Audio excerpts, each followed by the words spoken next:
So today my guest from Australia is Rob Rains. Welcome to the webinar, Rob. Thanks for joining us. No problem, Mark. Sorry about that. I don't quite know what's going on, but technology does get us, doesn't it? Yeah, that's all right. Can everyone hear Rob okay? Yep, excellent. All right, no troubles at all. So I'm just going to share a couple of slides.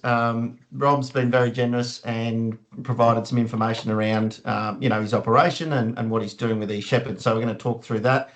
We've got some photos to share at the end as well. So, Rob, over to you, mate. So I've got a slide up just talking about whereabouts your farm operation is and what you do. So did you just want to talk through, what your farm operation is, and a little bit about yourself, and also, I guess, touch on sort of your interest in technology around, swarm robotics and what you're doing there as well.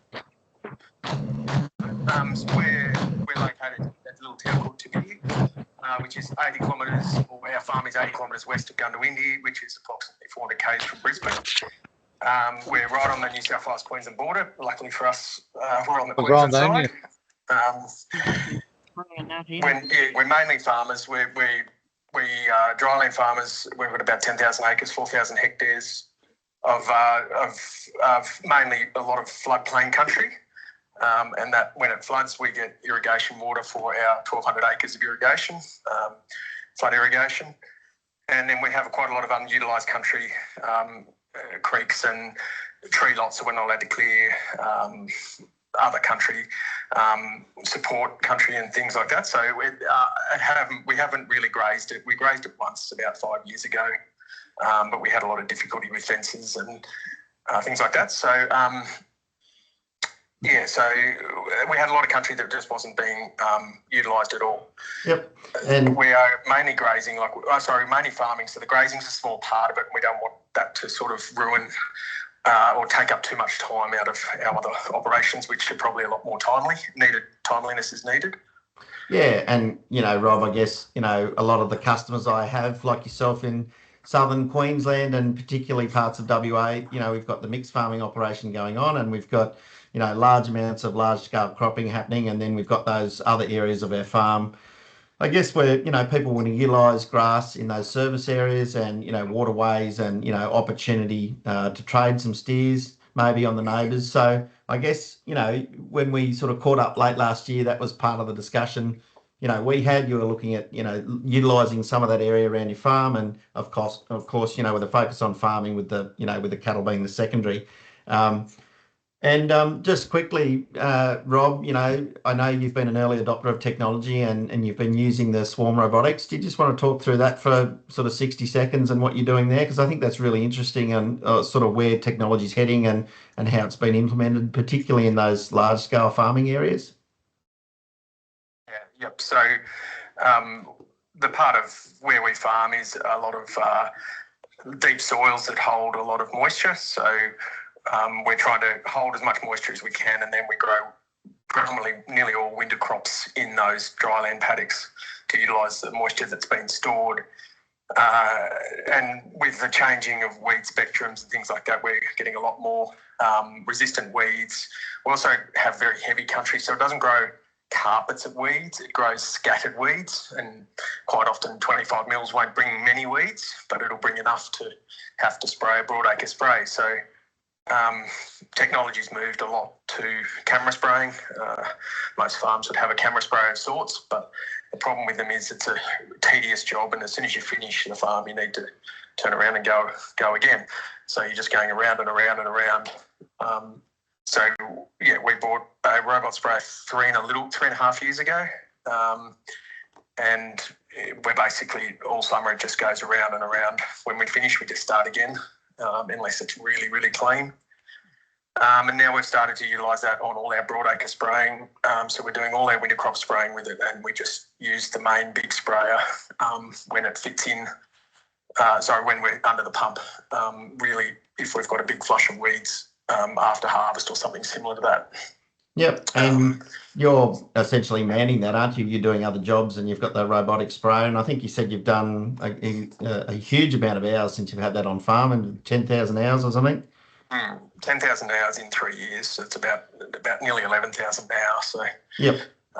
It's just trying to, it's for us, technology is just something that I think it's all a bit of a buzzword at the moment, but it's just about trying to find something that works for you. And if it fits and it's going to make money, we'll do it. But if there's plenty of things that don't, and there's no point jumping into them. But for that, it was more just trying to keep our paddocks cleaner, not really saves a little bit on labour, or in terms of dollar cost, but it's just about doing it more often and keeping everything cleaner, so therefore you grow more yield. Yep. And the collars was just about utilising the country. Really, was that's out of if you had 100 points of why you choose to do something, that would be 80 at least for us. It was just about utilising that land, being able to trade a steer or a heifer, hopefully make $400 to $500 out of that per year, and then obviously you pay for it in 1 year, and then it's a no-brainer when you don't have fences. And it allows you to, trade cattle that you wouldn't have been able to trade before. Yeah, absolutely. And I'm just on that opportunity slide now. Just, I guess, the key points that you've sent through. Utilising every acre, and we don't own the land, so of course, virtual fencing has a really nice fit. Where we're utilising grass on neighbouring properties, leasing country where generally the fences aren't that great. Particularly, if it's a cellular version of the neckband, the animals are pretty mobile with the neckband and taking our fences with us. And we've touched on that before with other webinars and other customers. But I guess, what was really interesting, for me, is that you are in that mixed farming operation, and also, I guess, utilising some, post-harvest stubbles. I know one of your points here is utilisation of barley stubble, and to a lesser extent wheat and chickpeas. And did you do much of that sort of last year, or is that something that you're going to be doing, probably later on this year once harvest is finished? No, that'll be this year. We just know that how well the cattle do on the barley stubble, and I think we're all in a system of farming wise of monoculture, and I think if we look back in 20 years' time, we're going to look back at it and we're going to see a lot, or in 20 years' time, we're going to see a lot more stock in that environment, but we need to be able to move them in and move them out quickly. We don't want to have to run out there when we're trying to do, say we're spreading urea before rain. The last thing we want to do is to have to run out and move cattle to a fenced paddock. So if we can have them moved across and just have to push them, then or preferably later on when they'll move themselves into that area that's so it doesn't get pugged up, then it just allows the grass to have a time to regenerate, and then we should be able to by rights run more over the 12-month period. Yeah, and one of the things, Rob, when we caught up on your farm sort of 6 weeks ago, you mentioned you were going to the next test phase of eShepherd on your farm was running animals up against crop on grass. So having the animals on some grass or surface areas, right against some crop without a physical fence. Have you got to that point yet, or is that something that you're still sort of? Done that. We've done that. And we've seen where we might have misplaced the fence by a metre for 10 metres or something like that, and you can see where the crops are steeping down, and everything else is untouched. They've got probably knee-high wheat right next to them, or have had at times, and they haven't ever got out into it. Certainly not that we know of. The whole system to me is 100% works. There's just we haven't had any. We've had them for 7 or 8 months now, and there's just no part of it that has failed.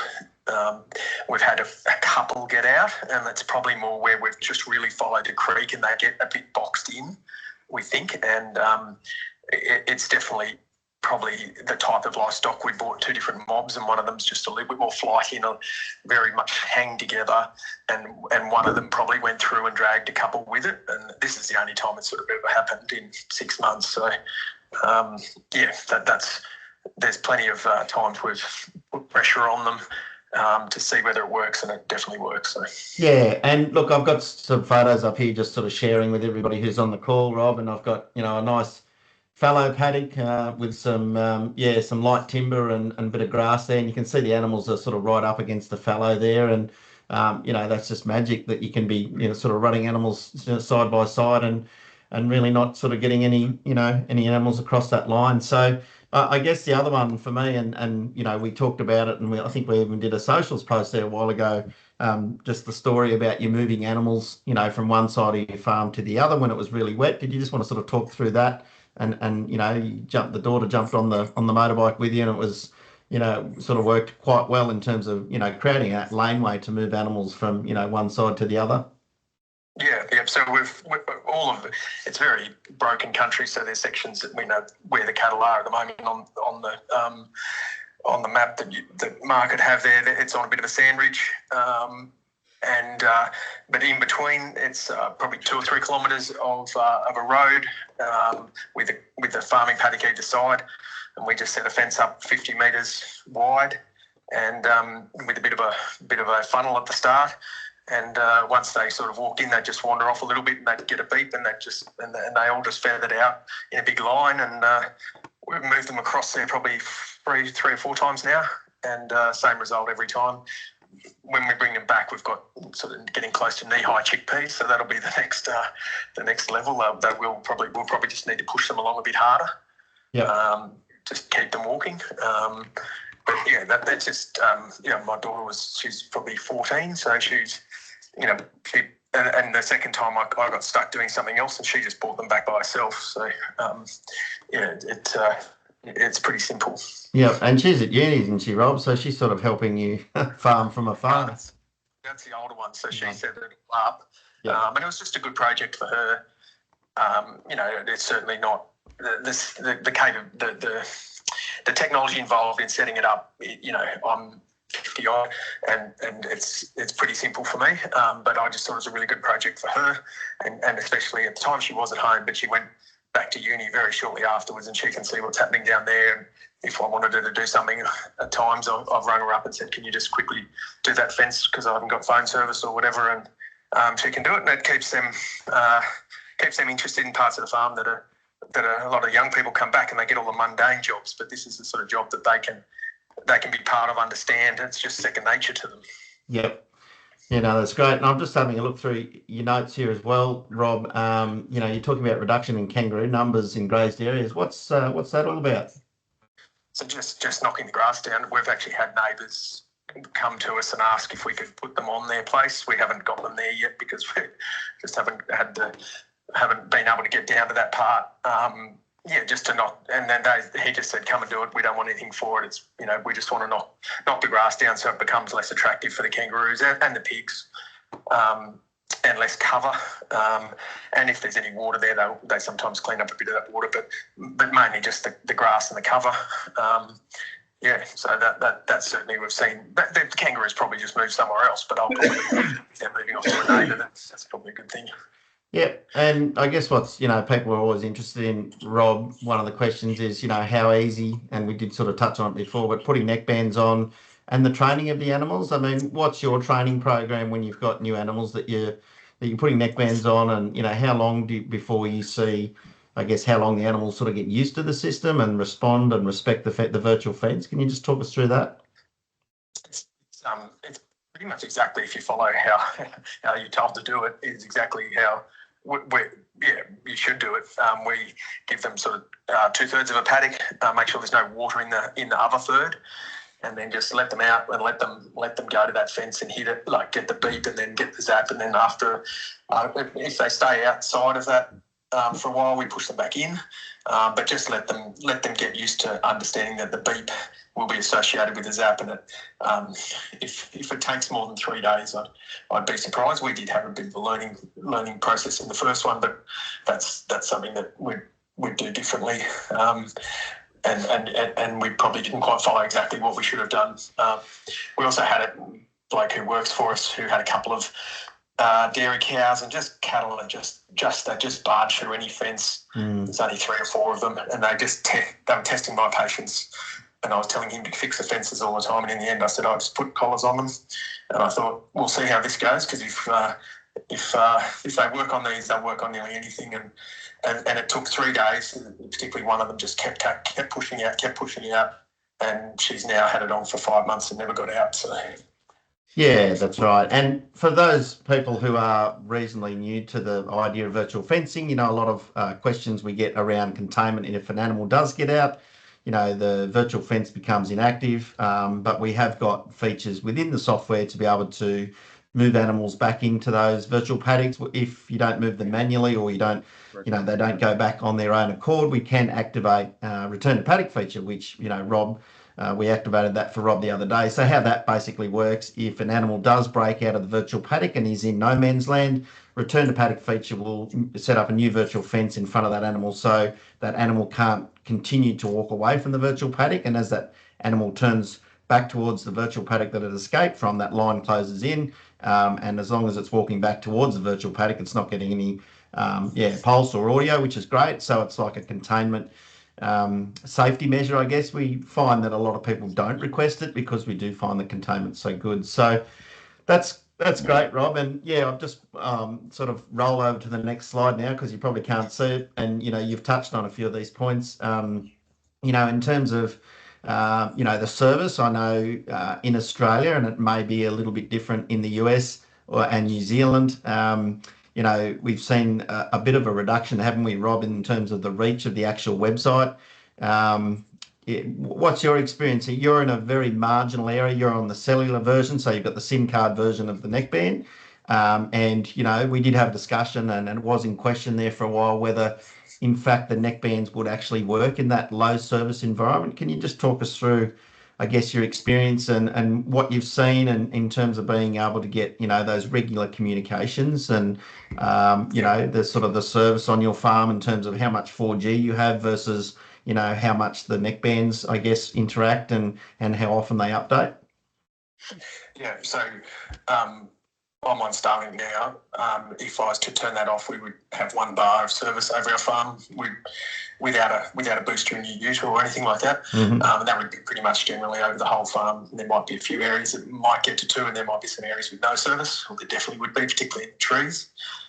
The first time we got them, Mark can speak to this a bit better, but it did take a long time to talk back to the server.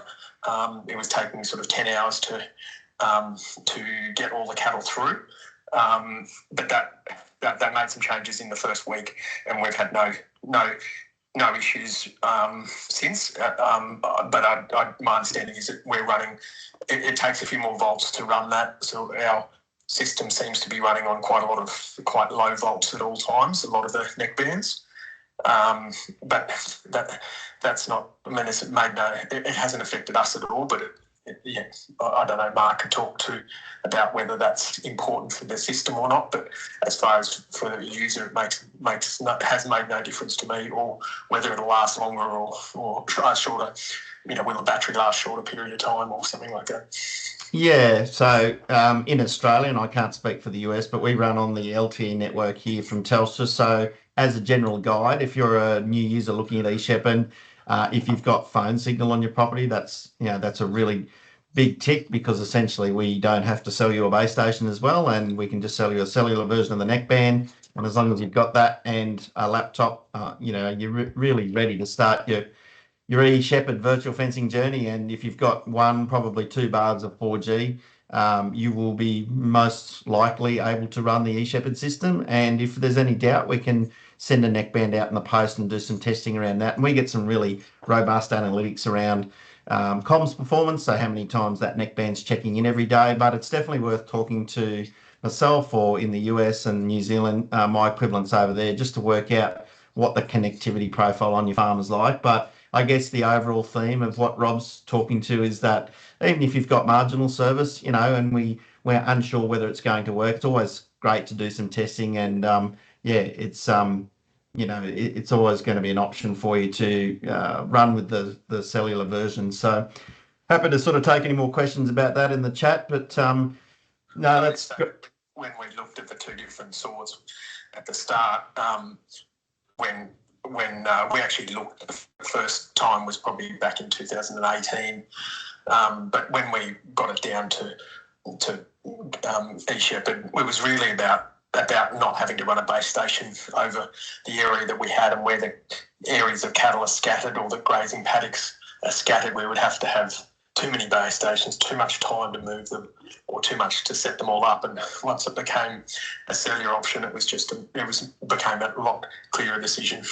Yeah, and look, there is a few questions in the chat, Rob, about base stations. So I'll just cover off that really quickly. So, if you don't have adequate phone service on your property to run the cellular version, we sell you the base station. We've got some really comprehensive software around how we determine where and how many base stations you need. And there's lots of things that can affect the base station performance, like elevation, how much timber you've got on your property, how many animals you're servicing, how large your property is, whether you want those base stations mobile, because they are designed to be mobile. And we do have customers, particularly here in Australia. I know I've got some customers that have got the base stations on those large cropping areas. They put them on a little trailer, they tow them around with a buggy and just move them sort of within proximity to where those animals are going to be grazing, because they're running tens of thousands of acres. So it's not like we have to have it as a permanent fixture, but that's really a discussion with your eShepherd salesperson, just to determine how many base stations and, where we'd like to put those base stations to get the best coverage. So yeah, happy to sort of chat about that a little bit further as we go on. You've made an interesting comment here, Rob, and I'm going to put you on the spot and hold you to it a little bit around the return on investment. And look, this is something that, we get a lot of questions about eShepherd and, sort of the justification around spending the money on investing in virtual fencing. And, I'd be really interested to hear your thoughts, because you've made comment, but in my view, it's not just about replacing physical fences, with virtual fences. And obviously that's a major consideration, because if someone is looking at upgrading their internal fencing, or they've got a costing on how much internal fencing is going to cost them, that's probably only really, in my view, the start of the journey, because, you can easily work out how much physical fencing is going to cost versus the cost of the neckbands. But then we really start to sort of dig into all the other benefits. And there is, as there's plenty. There's the rotational grazing conversation. There's the conversation around protecting waterways and segregating different parts of your operation from farming, say, to cattle. But, in terms of return on investment, Rob, how do you sort of measure that in terms of, is it just a simple infrastructure cost or capital expenditure cost that you've sort of made the decision to run with virtual fencing? So for us, it's really simple. We run cattle with virtual fences, or we don't run cattle. So let's say we've got 150 head at the moment. Whether we'll be able to run more than that year in, year out or not, who knows? But let's say, so if we can trade one heifer per year, we don't have the best pasture. It's got a lot of trees that pull out moisture out of the soil, so we're not going to have massive weight gains. But if we can make $500 profit out of a trade per year, or even $400, in the first year you've covered the cost of that of the neck collar, and then so from then on, till the time the neck collar dies, it's all upside. So it's a there's not many things on your farm you can do that you get that much return. A lot of them you're talking about trying to, put a bit of fertiliser on, and fertiliser can be the best return of all, and it's still only 70% or 80%. This is once you paid for it in 1 year, it's all profit after that. So for us, it's a very different situation. I understand for other people who have a lot of money tied up in fencing infrastructure, but you've just got to look at your own situation and see what, work it out from there. But that's our situation. It's really cut and dried, and it's to the point, it's a no-brainer decision. Yeah, and I think too, people are, when they do their costings, they're looking at the life expectancy of the neckband, which, we are saying to people, yes, we haven't had the luxury of having this product in the market for years and years and years, but we do accelerated life testing on the neckbands. We do, a whole plethora of testing to try and work out and determine what the lifespan is, which we determine about 7 to 10 years. And, with a 3-year warranty, we're very committed, and anyone that's dealt with Gallagher knows that we're very committed to backing and servicing our products. So, 3-year warranty, I guess that's pretty generous probably in the technology space these days. If we do get the odd neckband that fails when you get delivery, we just swap them out straight away. We don't sort of muck around trying to fix them on the spot or what have you. So, no, that's great, Rob. That's really interesting. You're getting that payment back within that first 12 months. And then, of course, you're enjoying the next 6 to 8 years or so, of using, eShepherd, and it's all paid for. So, And of course, everybody wants to know what's the. I've just flicked over to the slide, Rob. What hasn't worked, and you haven't really got anything. You've just said not really anything. But yeah, is there anything apart from what you've talked about today that you would like to see improvement on, or Probably some of those things in the observations. I don't know. I can't see your slides, but when we move a paddock, we'll set the old paddock up, a new virtual paddock with the old one and the new one, link them together. So then the neckbands are never turned off. They just so when the cattle move to the new one, we then set a new virtual paddock up in the new one. So and part of that is it's so simple to do. So it takes 2 minutes to do it. So it's not like it's no great inconvenience, but it means the cattle are always boxed in somewhere. yeah, Probably the number of points that go around. We've got a lot of fiddly country. It would be nice to probably have a few more, because when we do that linking paddock, quite often we've just got to cut some straight lines just to get the number of points under 30. yep, So we'd probably even on normal paddocks around creeks, we'd probably like to be able to have a few more points. Would probably be one thing. Probably the old fences is an interesting one. Because when you're doing it on an aerial photo, you can't see those old fences if they're in the middle of a grazing paddock, unless there's a definite line, which there's not on a lot of our fences. We've found that if you just get that fence a little bit different to the actual fence, the cattle can maybe get through where the old fence is a bit weaker or whatever, and they might get in, and then they get boxed in between the virtual fence and the real fence, and eventually, they might move down to somewhere where the fence is better, and there's only a metre gap, so they sort of get boxed in, and then they sort of then have to go through the virtual fence to get back, because the area is tight. You just can't quite see those lines. So in time, we'll probably pull a lot of our old fences out. And there's you can map all that. We drew all the maps of our dryland country in off our robot program, so that we have lines that we can follow around. But most of those don't have fences around them. So it's just you can't see the fences from the aerial shot. yeah. And look, that's something we're aware of too, I guess, Rob. And we're internally we've been discussing about updating our maps. So I think that's something that's definitely on the whiteboard. But just while you're talking about that, I've got an overview of your farm here, so you can see Rob's got plenty of dryland farming country around him. And if we turn the inactive fences off, you can actually see just the active virtual fences that where Rob's got cattle. You can see, the animals are right up against some of this farming country here, using both a combination of physical and virtual fences. And then, of course, on the northern side here as well, you can see we've got this massive grass area. Again, we've got some physical fences there, but you can see the animals, and this is all real live data. You can see the animals are very well contained.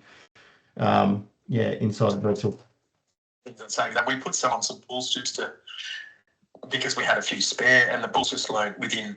I don't think they just seem to learn instantly, and they have not gone anywhere. Just you feel so much more comfortable with trade heifers that the two of them are separated. Everything's by them. It's just a lot more comfortable. I think we prefer to trade steers, but sometimes heifers is what you have the opportunity to buy. Yep.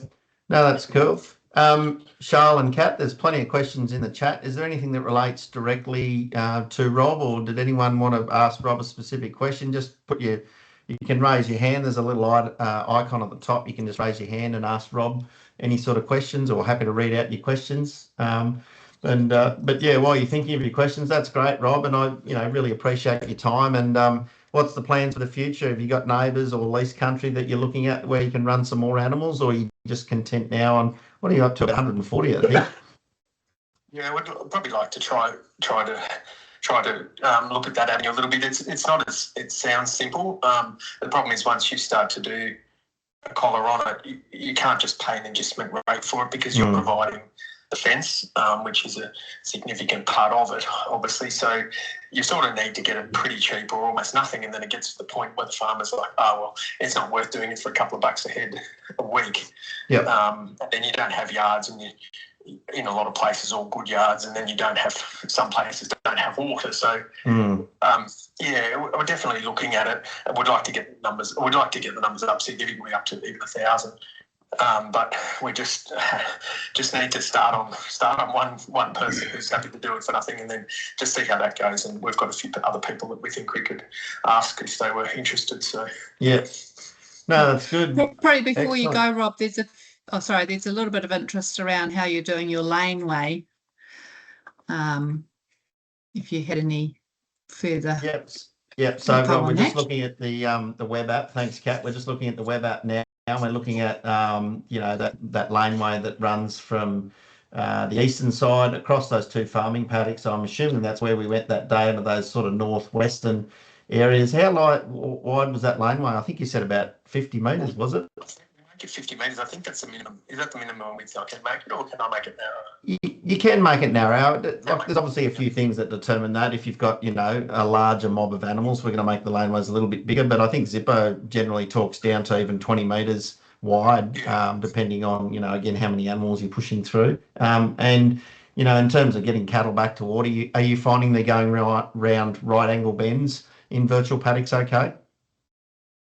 Yes, yeah. If you look even a bit further out to the north, there's a little creeky section that that had a dam in it, and it's sort of got a lagoon as well in it, and we grazed that, and it came into a couple of funnels that were very narrow, and then went a little bit wider, and we grazed that. That I think's never been grazed in probably 15 years since it was grass country, and really good tall stand of buffle, not big areas by any means, but you start putting cattle out there for a week, and that's a week out of the year that was never they've got other grass to get that gets catch up. So I don't think there's any problem. No, I think the corners and everything like that, if 90 degrees is about right. If it was any less than that, I think we could start having trouble. Yep. And is that where we went that day, Rob, where we were sort of up? So I've got that picture up on the web app now, just showing people, and then you've got a virtual paddock down that waterway, which is actually was that the head ditch for the cotton, for the irrigation country?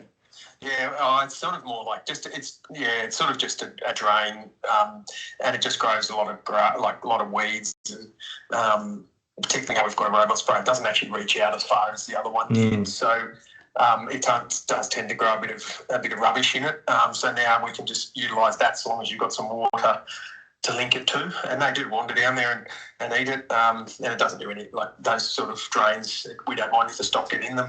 Some other drains would probably keep them out of, but that's the beauty of it. You can just allow them to go where you want. Yeah, exactly. And I've just got a few pictures now. I've got the robot sprayer in the back and the eShepherd neckbands on some nice Angus cows or heifers in the front here. So that's really where technology is just immersed in your operations. So excellent. Good stuff. All right. Well, thanks, Rob. I really appreciate it. If anyone's got any more questions for Rob, just whack them in the chat. I'm going to hand over to Charles now to see if he's got Zeke online talking and whether the microphone is working. How are we going there, Zeke? Just want to turn your camera on, Zeke, and then we can see whether or not you're talking, and otherwise I'll give you a call on the mobile.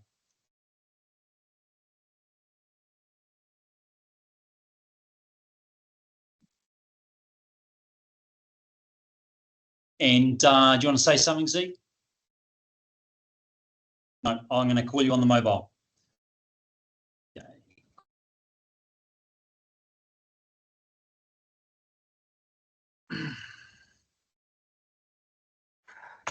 All right. Okay, great. Thanks very much, Zeke. And can I get rid of this shared screen, Mark? Sorry, what?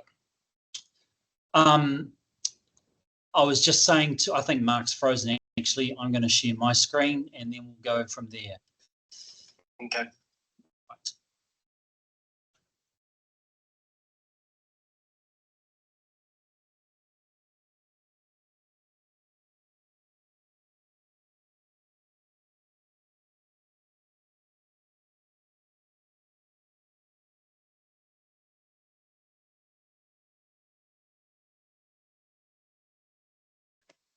Gosh, we're having trouble with our technology now. I think Charles frozen.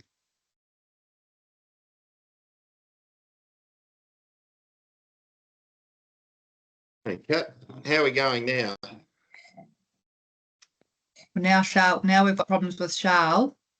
Yep, no, that's all right. All right, well, it's just to get these things. We've just got to work through it, but we've still got our audience there. Kat, I've just jumped onto the phone because my computer's completely jammed up now. So, but yeah, we might, if we haven't got Zeke running through, we might just run through a few questions in the chat, Kat, if you like. Yep, absolutely. Have you got any specific ones that people are asking? How do the collars work with calves? How do collars work One with calves? So, yeah, essentially anything over 200 kilos is what we recommend.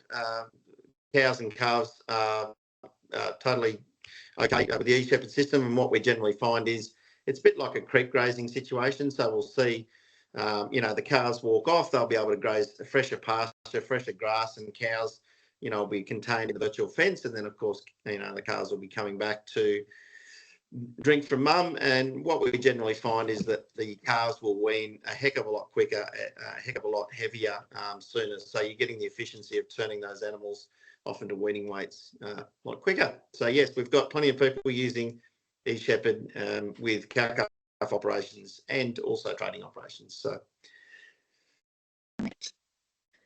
what else was there? At what size do you have to use the collar expanders?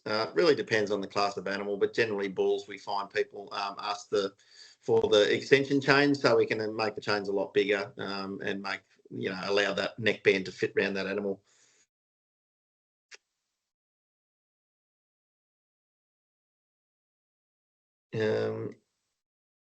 Excellent. Just going through the questions here. Did anyone want to ask a verbal question? Feel free to step up, or if anyone else is using eShepherd, feel free to jump in and just share your experience. We love to hear from your experience with using eShepherd and what's worked or even what hasn't, and I got one quick question. My name's Blake Nolan. I'm in Tennessee, and I just bought some. I'm waiting on getting them. What do y'all do, or what do other people do for the mineral situation? I know some areas probably don't require as much mineral, but we try to keep loose mineral out in front of our cows and calves and yearlings and everything, free choice. So what do y'all do for that? In terms of supplements and how the neckbands affect the animals, like if they're feeding out of feeders or troughs, is that sort of what you're driving at, Blake? Well, for cutting up your pastures, we have bigger pastures where they can travel to our mineral feeders. We usually have them set on each side of the pastures to try to get the cows to fan out over the whole pasture. But if you're strip grazing or high intensity grazing, more or less, are you just moving the mineral as you move them, or do you just set up a spiral situation where everything rotates off the mineral and water, or exactly. So Blake, I don't have a lot of experience with my customers in Australia on what they're doing because I really haven't had that question, but absolutely it's just like watering points. We can create laneways back to those mineral deposits, or setting it near water. I guess, if people are feeding out even hay or minerals or, whatever it may be, we can certainly set up the spider wheel effect around a watering point as well. So animals can graze out in those pizza slices, move back to the watering points and then move on to the next section. And we've got some really great examples of that. So, good question. Personally, I don't know if anyone else in the US or anyone else online here is, utilising additional minerals. If you want to comment on what Blake's asking. I'll chime in here. We do have a customer in Montana, Brandon. He's been in the chat a couple of times, but with his water system, he's kind of just been doing a pivot. And so I think you could do something similar with your mineral feeders too. So we will put some screenshots in the chat that you can see. Yep. Excellent. Thanks, JC. Thank you. Just running through a few more questions here, guys. Getting a few questions around New South Wales. So that's a state in Australia for those that aren't super familiar with over in Oz here. When's eShepherd going to be legalised in New South Wales? So they have essentially made the announcement, yes, that they will legalise eShepherd in New South Wales. We're just waiting for confirmation to when the legislation goes through Parliament and everything else the government's got to do. So, look, I'm telling my customers as a very loose guide, we're looking at Christmas. So if anyone's in New South Wales looking to adopt eShepherd, more than happy to have that conversation with you now and do a quote. And if you're super keen, put a deposit down and we can sort of get you set up on the platform and you can start to, I guess, map your farm out, put your physical infrastructure in, your watering points, do your training. And then, when we do have legislation confirmation, we can then ship as soon as we have product. And, we are getting better at manufacturing and we're getting, I guess our goal is to have excess stock in all our locations. So once we get to that point, we shouldn't see too many delays, but that may take just a little bit more time. But, New South Wales definitely coming online. Victoria, not sure how far behind they are either. But yes, we're hoping for the legislation to be changed in Victoria as well. Just another question, on that legalised in Queensland. So yes, Australia, Queensland, Northern Territory, WA, Tasmania are all good to go. So if you're in those states, you could literally order today. And New South Wales, Vic and South Australia to follow. What else we got there, Kat? We've got a few questions coming through, which is fantastic. Are there any running costs in addition to the purchase price of the collars, e.g. subscriptions for software, cellular data? So, it's slightly different pricing for each different region, but yes, in Australia, it's $350 plus GST per neckband, whether it's a cellular neckband or whether it's a LoRa base station neckband. And as I said before, if we can sell you the cellular system, that's great because we don't then have to ask you to buy a base station. But if we do need to buy a base station, they are an additional cost. And yes, there is a monthly subscription for both. So in Australia, if it's a cellular version of the neckband, it's your $350 plus GST up front, minimum purchase of $60 here in Australia, and then $2.50 per month per neckband for the days that you're using those neckbands. So if you deactivate those neckbands, we don't charge for that. And then if you're on a LoRa base station system, the LoRa base stations in Australia are 6,000 plus GST. And then the subscription per neckband goes slightly down to $2 plus GST. And then a Wi-Fi station as well, which is $1,500. And that updates the neckbands as we send new software updates out to the neckband. So hopefully that answers your questions. If you want to get more specific, you want to get a quote, by all means, reach out to myself or any of the eShepherd team members to get a tailored quote tailored to your operations. So a few more questions here. I'll just keep running with these. Kat, you happy with that? I think, Mark, we're going to postpone Zeke and Charles because we're having some technical issues ongoing. So I think we'll carry on with the Q&A. You're doing a great job. Let's just keep them rolling. Yeah, absolutely. And this is great too, because, if you're thinking it, trust most of the other people are probably thinking as well. So David's asked, are you able to build fences with your mobile phone from horseback as you are checking pastures, or do you have to set your fences from your laptop at home? So currently, yes, we have two forms of tools to manage the platform. We've got the web app, so you log in on your laptop or your home PC, through Google Chrome, through Microsoft Edge, and that's where you do all your heavy lifting. So you've got your most functionality on the web app. You've got all your tools down the right-hand side, and essentially you can draw fences, drop watering points, set schedules up, and do all that sort of, that heavier type stuff. And then you've got the mobile phone or the iPad or tablet to use more so on the go, in the paddock, etc.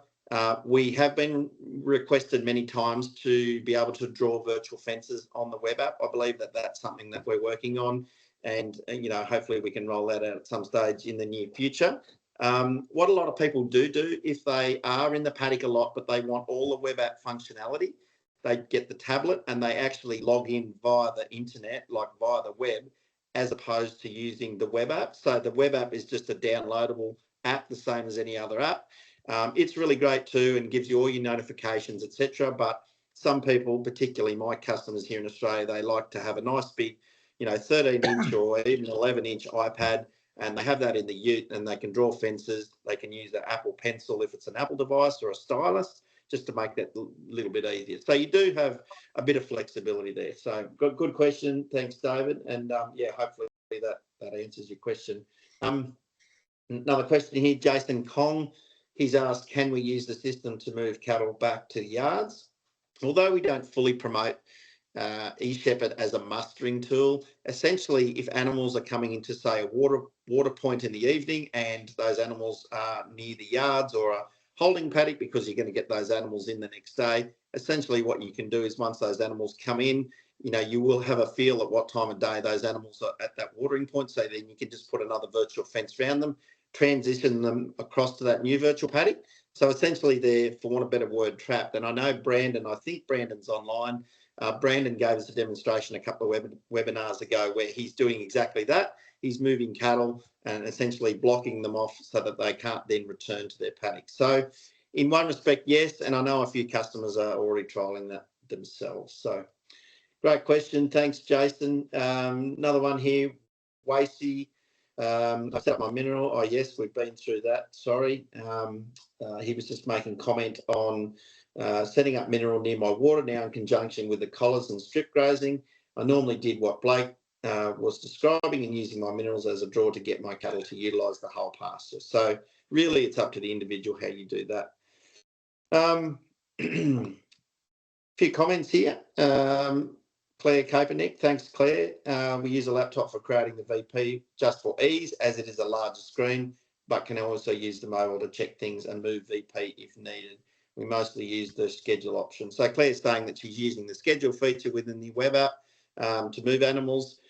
What's really great though, you can go on the web app and move animals from one virtual paddock to another. So essentially you jump on the app, select the mob, and then just transition them to the new VP. And as you can see on the web app, you see how your animals are progressing, receiving those new virtual paddocks or coordinates. You can see that same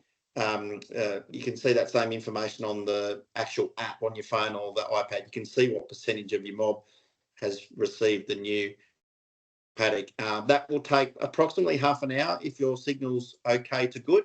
If you've got poor signal, it may take a little bit longer, but you definitely get visibility on that transition from one virtual paddock to another on the platform. Who else we got here? Just scrolling down to see what other questions we got. Thanks, you. I need to go. Much appreciated hearing about the real life success with the product. That's from Jenny Staker. Thanks, Jenny, for your comments. That's great. Mark, there was a question about using it on bulls and whether it would be bulletproof for that. Yep. Hand on heart, yes, bulletproof with bulls. It's a question we get quite commonly. Again, we might have to put extension chains on.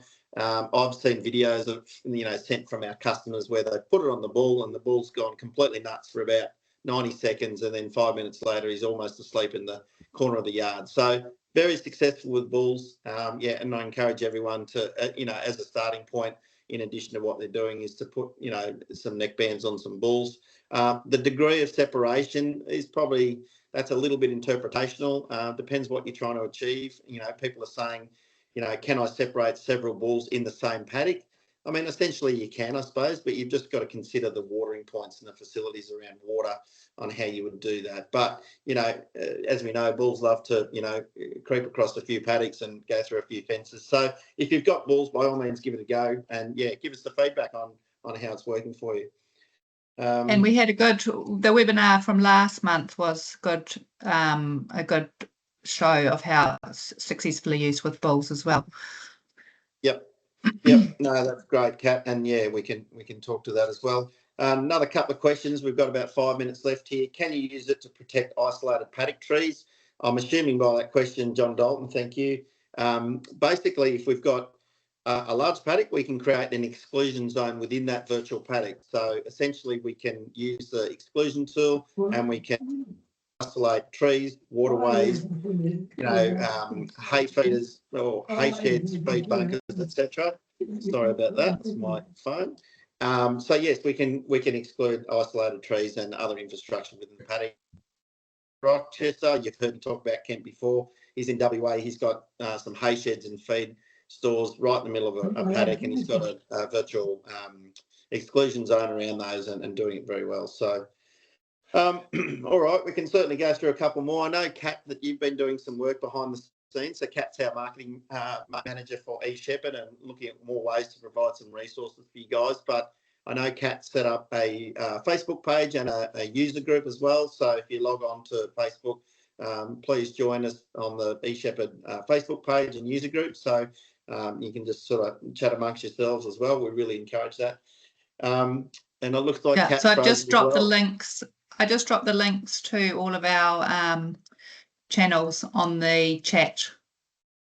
Yep. No, perfect there. So we've got the eShepherd Virtual Fencer user group, we've got the Facebook page, and we've got the Instagram page as well. And of course, for anybody that's on this webinar and you're really keen and you want to learn some more, the recording that you'll get will come via an email from Kat in the following days once we've just tidied the webinar recording up. And that'll take you to the webinar library. So all our webinars that we've done are in there. If you actually hit the back button, you'll go into our eShepherd Help Center, which is public. You've just got to have the link for it, and all the training videos to help you get going or even learn more about eShepherd are in there. So if you're a new user and you've signed up, you've received product, you get your onboarding call with our onboarding team, our customer success team. But then if you want to learn how to do a specific step and you want to teach yourself as well, there's 10-minute YouTube videos in there. So I encourage you to watch those. And yeah, of course, any previous recordings. And one last thing, I guess we're really keen for feedback, guys, and what you want to see. We get customers on here talking about their experience. If you guys want to see more of the practical aspect of the platform, more than happy to do that. By all means, send your comments through, and we'll make sure we tailor these webinars to exactly what you guys need. So yeah, we've got a couple of minutes left. I don't know if there's any further questions, or if you just want to raise your hand and ask a verbal question, we'll have to answer that for you before we go. Oh, yep. Another question from David Long. Can multiple users from our operation have access to create fences and check cattle? Absolutely, yes. You just need to let our customer success team in your respective regions what their name is and basically their email. So people can have separate emails or separate logins for the same platform. In case someone forgets their password, it doesn't log everyone else out. So yes, you can certainly add extra users. Very good. Right, I think we should wrap it up there if there's no more questions. And yeah, if you just want to drop any comments in as to anything you'd be interested in seeing next webinar, just let us know. Yep, absolutely. One quick last question here from Vanessa K. Thank you, Vanessa. Can we add paddocks on neighbouring properties? Absolutely, yes. So if you've got your own farming operation and then you've got some blocks of country down the road, or you're going to lease the neighbour's property, you simply zoom out, drag the map over to your neighbours, and start drawing virtual fences basically anywhere. There's no access permissions in terms of areas. You can put physical fences on, or infrastructure, or manage your animals. So yeah. But no, look, thanks very much. Really sorry about the technical glitches. Unfortunately, that's just what happens sometimes. I know there was a global Starlink outage the other day, so no one's immune to technology failures, but really appreciate you coming on. We'll have another one in a month. Keep an eye out for the recording. Got any questions, reach out to your respective eShepherd website in your own country. So if it's Australia, New Zealand, US, Canada, or parts of Europe, jump in and contact any of the salespeople or business development managers, and we're happy to sort of have that discussion, provide a quote, or even, sign you up to the eShepherd. Excellent. Great. Thanks, guys. Thank you, Kat, and any of the eShepherd team members that are left on the call. And look forward to catching up with you again in another 4 weeks. Cool. Thanks. Excellent. Thanks. Thanks, guys. See you later. Have a good day.